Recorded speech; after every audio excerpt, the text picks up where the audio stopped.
Welcome to Season 2 of Level With Us, where we'll be taking even deeper dives into the root causes and the intersecting issues of Central Ohio's housing crisis. Whether you're a first-time listener or a follower of the pod, thank you for lending your ears to an effort that is desperate for more attention, more voices, and more action. Everyone is affected by our housing shortage, whether you're a homeowner, a renter, a landlord, or someone experiencing homelessness or housing instability. And all of us have a role to play in fixing it. So here in Season 2, I'm bringing on more experts, community organizers, and leaders that I hope inspire more of you to find out what that role is.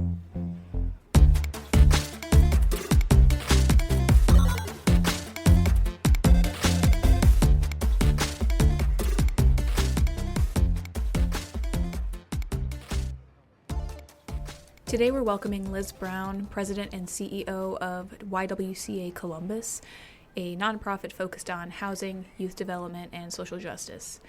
Liz is also a former Columbus City Council member, first elected in 2015 and re-elected in 2019 before leaving in 2023. In this first part of our conversation, we discuss Liz's time on council, her thoughts on our housing shortage, her work at YWCA, the impacts of the current federal administration on nonprofits, and, among everything happening, what keeps us hopeful. I was on city council for 7 years, almost 2 full terms, and it was an interesting time, kind of a transformative time, I think, in American politics and also just in my personal life. I was elected in 2015, so my first year on council was the 2016 presidential race. And it felt like a really heavy time to be in politics, a really charged time to be in politics. Also 2 weeks before I was elected, I had my first baby. And so the world was really changing in every way, from what I experienced at work to what I experienced at home. And then 2016 election happened, and in 2017, I'll tell you what I'm most proud of. I really do think for the rest of my term, the one thing we accomplished in 2017 is what I'm most proud of, because back then, when Trump was elected, President Trump and his administration did a lot of detention of undocumented immigrants. And it's interesting to reflect back on that now, because it was shocking at the time, and it still pales in comparison to what the agenda of 2025 has been for immigration and customs enforcement under President Trump. But at the time, we had families reaching out to us, we had communities reaching out to us in fear. And I, as a city council member, felt frustrated that I couldn't change federal law. I had no purview over immigration law, and yet I was like, these people that I'm sworn to represent are experiencing something I can't help with. This can't be right. So my office and my team, we researched what we could possibly do at the local level. And what we found is a lot of data and research in mostly larger cities about the impact of legal representation for an immigrant who's going through detention proceedings. And an immigrant was 11 times more likely to win their rightful case to stay in the U.S. if they simply had a lawyer. It makes so much sense to say that. It sounds like duh. Mm-hmm. There often were language barriers that presented successful cases, right? There's just learning the law and how to represent yourself, even if it is your native language, is really hard. So right. You're able to match a family with an attorney who knows the law, and it made a huge difference on families. So what we did is went out and secured a private foundation match to public dollars that we put in to legal representation. So this was helping people navigate legal proceedings and the law. And we've helped, and the program is actually still going. It's called the Columbus Families Together Fund. Mm. It is still going to this day. We help families make their case for their rightful stay in the United States. I mean, the stakes have changed. The goalpost has been moved, and that is why I say, when I think back to what was going on in 2017, it almost seems quaint, mm-hmm. because the difference now, the flagrant abuse of the law, ignoring of the law, right, that's going on with so much detention. of immigrants is absolutely outrageous, and it feels like no rules apply anymore. Truly. It feels, and I think it's because a lot of us think we're having different reactions to the same news, but we're actually having different reactions to different news because our algorithms have learned us. And we truly have split off into like two different realities, as a country, it seems. Yeah.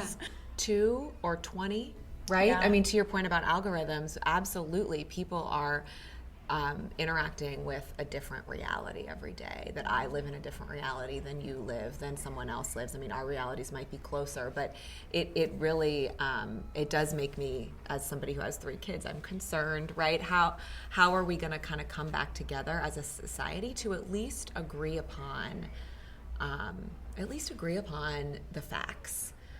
Because we can't really solve big challenges as a nation unless we truly understand what's setting folks back. Yeah, there's no common ground. There's no foundation there. Yeah. What do you wish you would have gotten done in office? Oh, that's a great question. I wish that we had made, and that I had, while I was there, that we had made more meaningful progress on our housing shortage in Columbus. I truly believe that that is an issue that our region has been slow to respond to the urgency.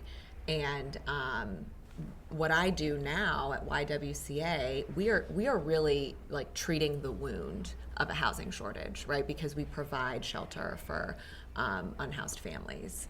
And homelessness is the wound that's left by a housing shortage. And so I absolutely wish that is something on council during my 7 years we had been able to solve and push further. Yeah. Why do you think it's been hard for Columbus as a region to respond appropriately? Yeah. Well, I think that housing is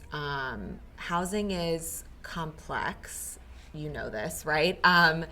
And building housing is hard.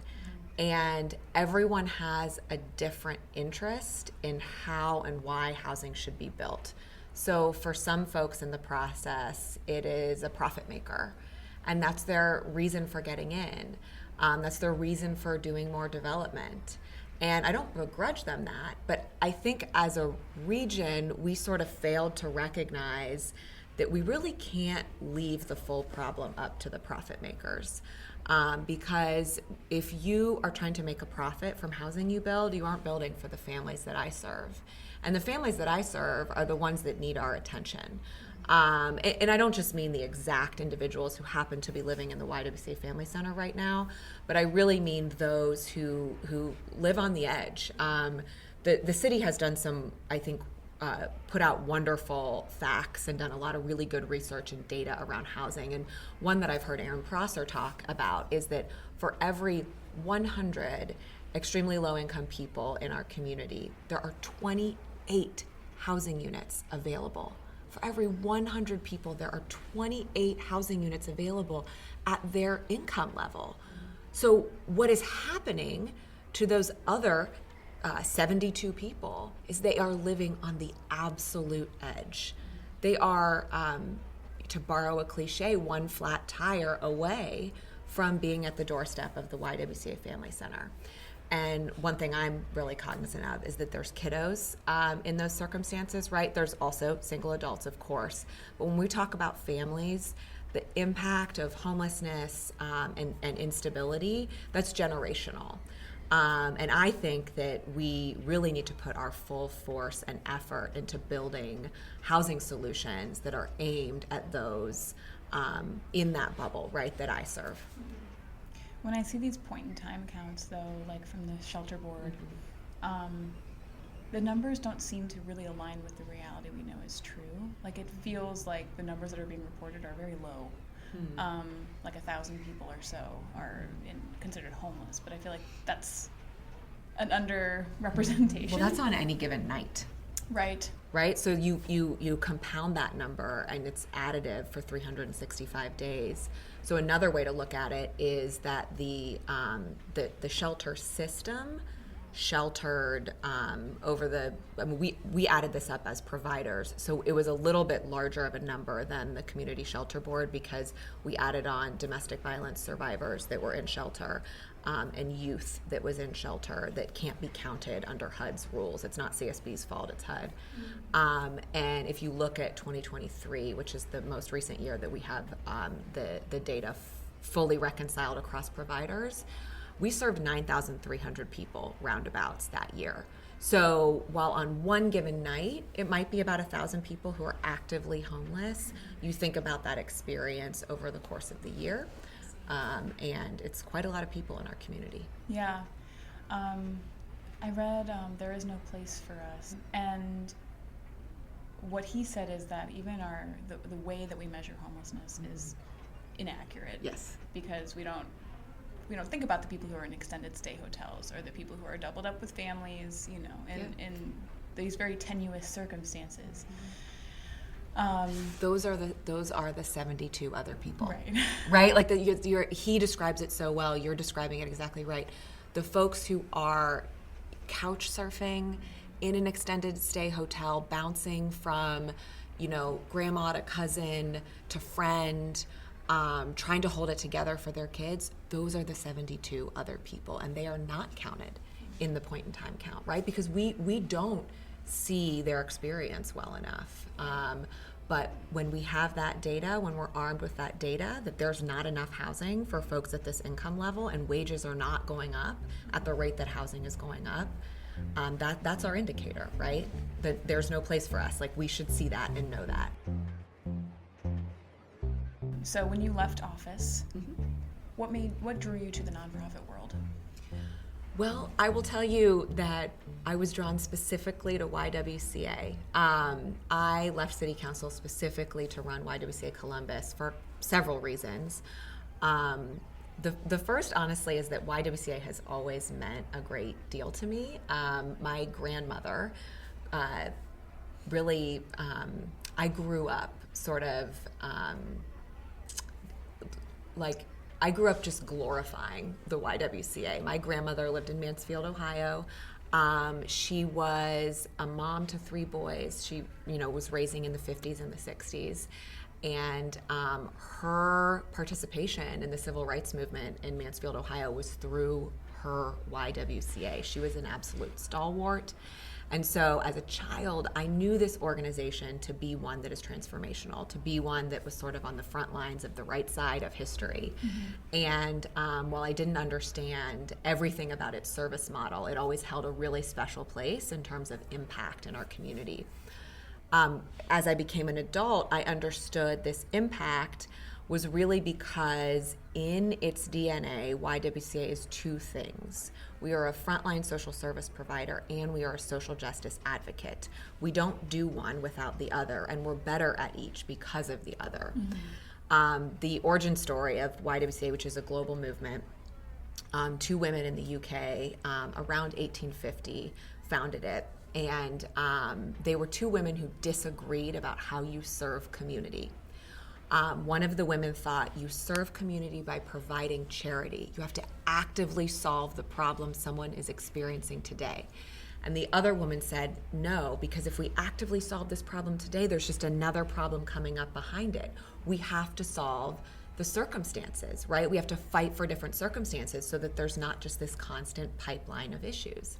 And so these 2 women disagreed about how to serve people, and they decided instead to start something together.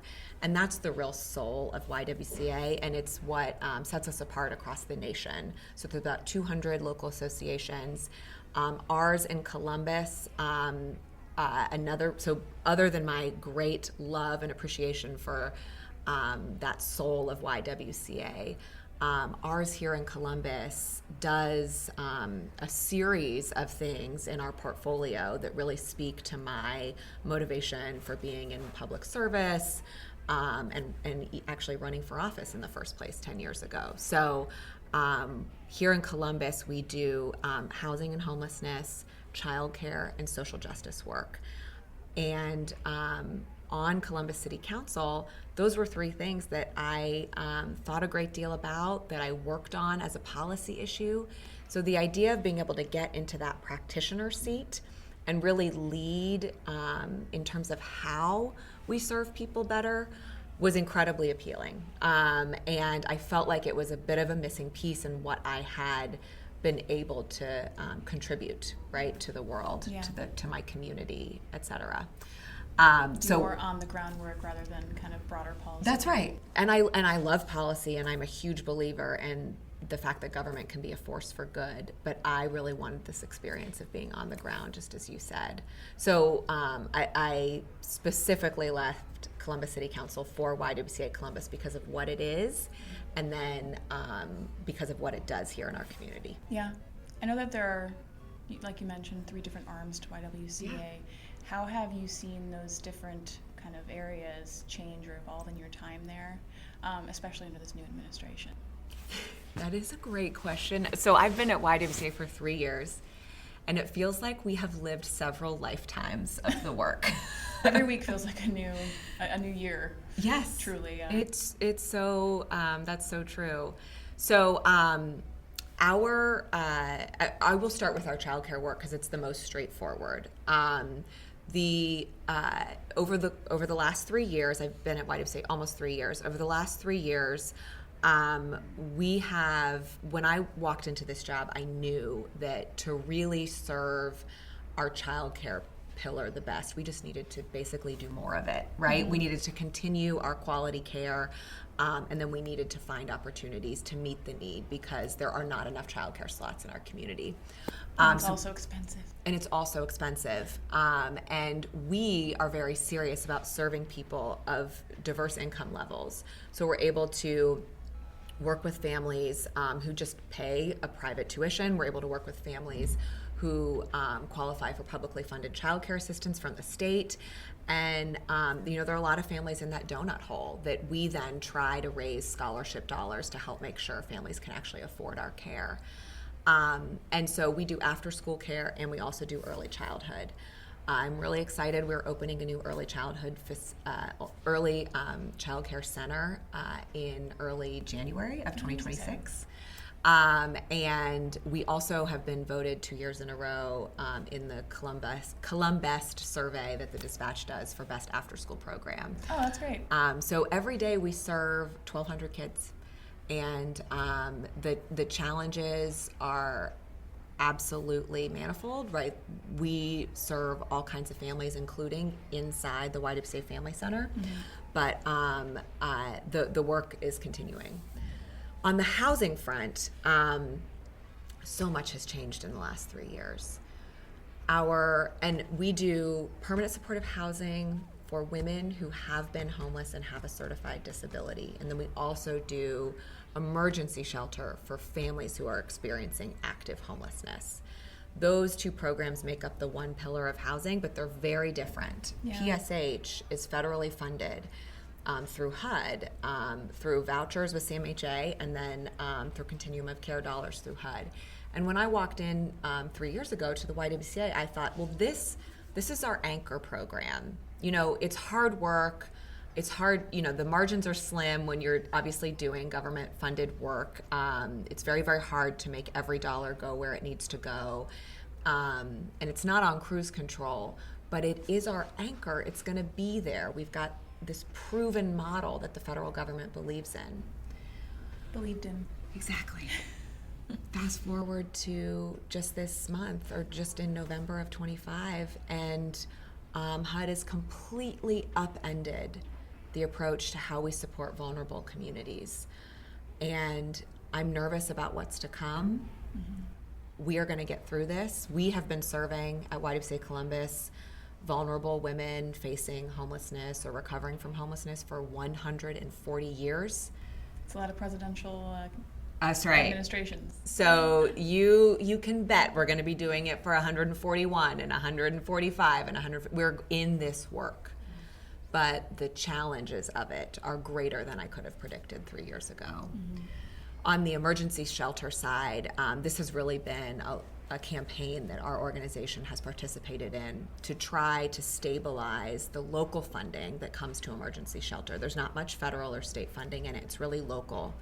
And it's done in a discretionary way each year, the budget is, city and county have to kind of look for the money.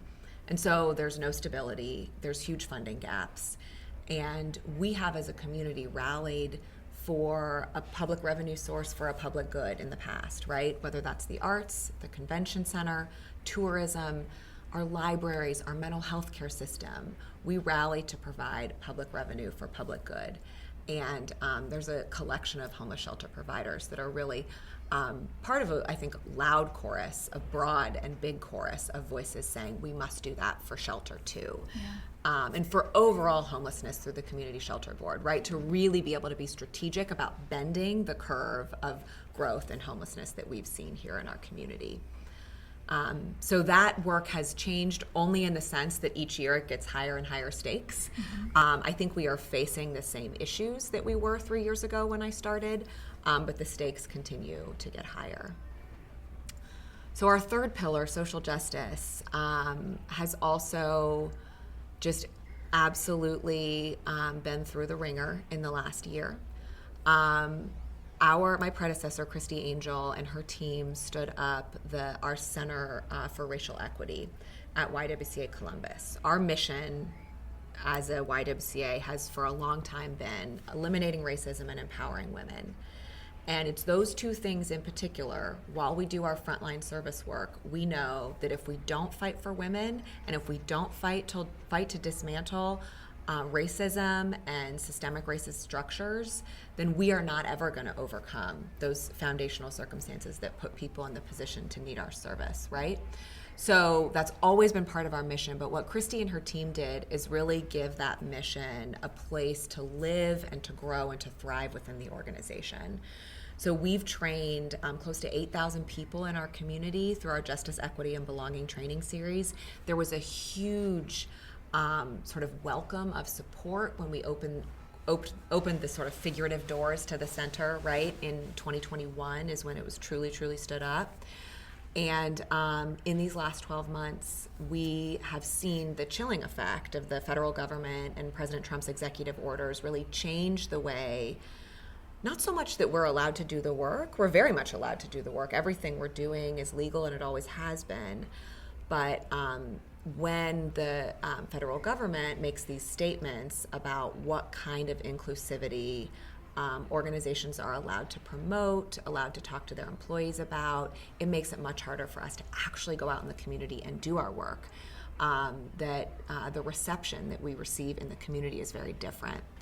So, but again, we've had this mission for a long time, and we know our commitment to eliminating racism and empowering women is the same today as it was 5 years ago, as it will be 5 years in the future. And so we will be here providing the work. And we are navigating this time where it feels very different in our community to do so. The hardest change in how we do our equity-based work has been in how it's funded, yes, in our appeals for fundraising, that a lot of people don't feel as comfortable giving to initiatives that are front and center with inclusivity, belonging, equity, justice, all of that. And that is the hardest by far. I think that the people we serve are,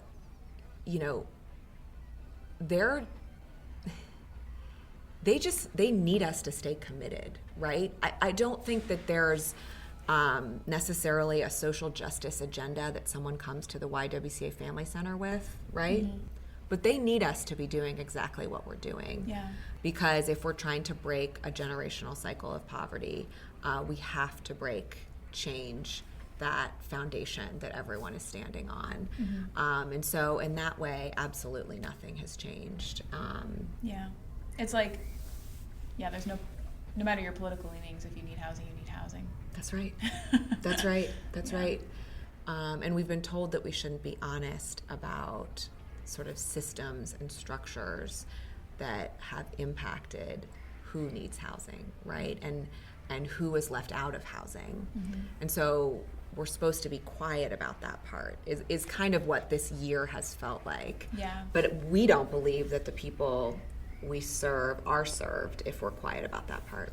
Well, if you individualize and moralize an issue, then the government doesn't have a responsibility to actually meet the needs of its people. That's exactly right.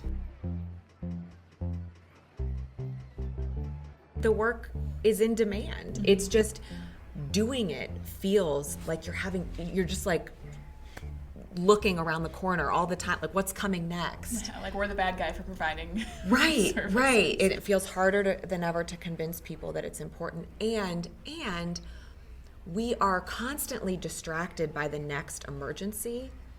And I mean, I hesitate to use the word distracted because it's not wrong that we turn our heads to look towards people who are hungry because SNAP isn't being funded, right? It's not a distraction, it's the urgency. But that's what's happening, is over and over, the energy of the community, the energy of nonprofits has to be diverted into the next thing that is going terribly wrong. Mm-hmm. And it makes it hard to stay steady in the work. Yeah. I feel very fortunate to have an incredible team at YWCA Columbus. And they have really, they have sort of an awe-inspiring ability to stay steady in the work, but it's harder than ever.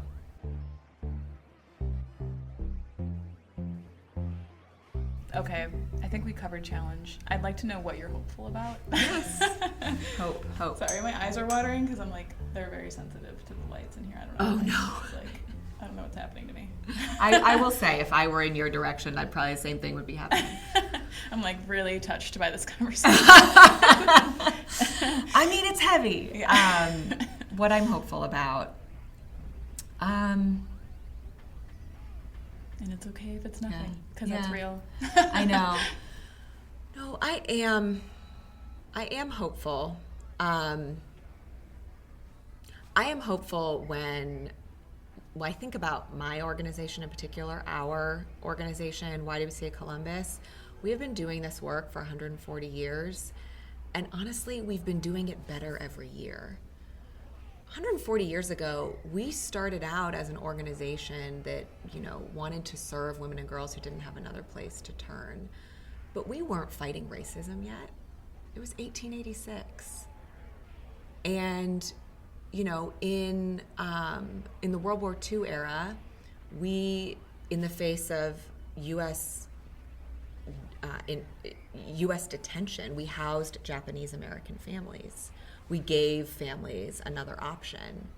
But when we did that, we were sort of teaching assimilation, right? I mean, there's these complicated parts of our own history where I know we were on sort of the leading edge of history, but we were not perfect. And I believe each year it's up to us to get better. We were one of the first organizations in our community. In 1938, we desegregated our dining facilities. We desegregated our pools before others. We desegregated our housing facilities. I'm really proud of what our organization has done. But each year, we've had to learn to do more and be better and stand for something bigger and do something harder. And so I guess what gives me hope is not just that I believe in our organization's commitment to doing just that, but I do believe in our community's commitment to it, and I believe that history will move the right direction despite the obstacles and despite the feeling of boomeranging backwards now. There's this Langston Hughes poem that I love, Let America Be America Again. And I think it's like the penultimate stanza. He says, I'm going to get this not perfect, but he says, America never was America to me, and yet I swear this oath, America will be. So this is a man, a creative, a black man in the Harlem Renaissance, hopeful about his country, recognizing that it is not the country that anyone ever stated it was. And maybe instead it is a promise to do our part to future generations, right? So he could give up, but he says, yet I swear this oath, America will be. Mm-hmm. In the future, it will be what in the past we've said it was, but it never really was. Mm-hmm. And I really believe that. I feel lucky that I get to be in this work now, that I get to be serving community.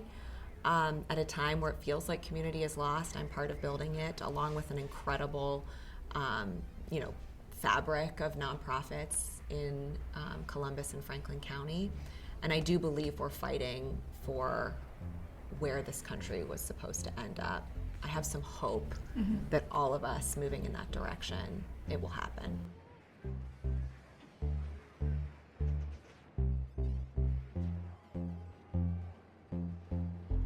Level with Us is brought to you by Homeport and is recorded, mixed, and edited by Lauren Sega. All sources are in the show notes. Homeport creates strong communities by developing quality, affordable homes on a cornerstone of dignity, security, and opportunity. To learn more, or if you'd like to support our mission, visit us at homeportohio.org.